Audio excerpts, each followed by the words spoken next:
But someone somewhere who knows the world well is reading it, and they're having the same feeling you have every time you read about something you know well, which is this person has no idea what they're talking about. Right. So you fall in the trap, the amnesias you forget. And you take things you're not aware of, and when you get the dope on them from someone, you're forgetting how fucked up everything is when you do know about it.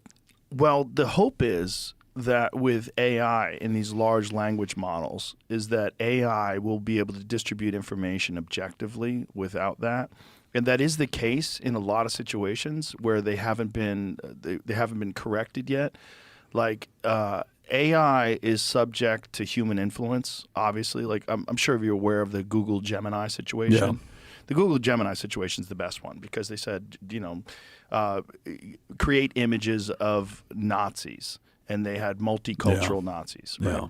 But if it has to analyze information about specific things just based on just what's actually available, oftentimes it will give you a very accurate assessment that you wouldn't get from a newspaper. Because the newspaper would be more interested in adhering to whatever particular ideology they subscribe to. Yeah. So they would flavor things through an ideology and probably gaslight you a little bit about the other side's perspective. Yeah. The hope is that in the future with large language models, and especially as they become more and more sophisticated, you're going to be able to get an accurate, objective assessment of things that doesn't have any human influence. Oh, man, dude, come on. Isn't it possible?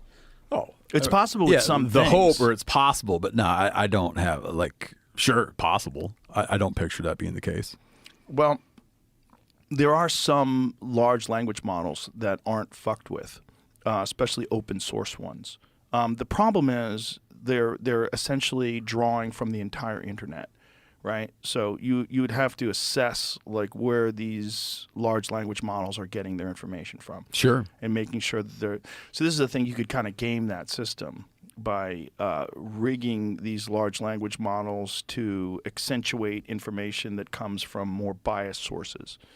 You could distort the information that people would get. And someone would be motivated to do it. Yeah, until they get so sophisticated that they would be able to discern that, and they would be able to base it entirely on objective analysis of statistics and facts, and understand what these statistics are,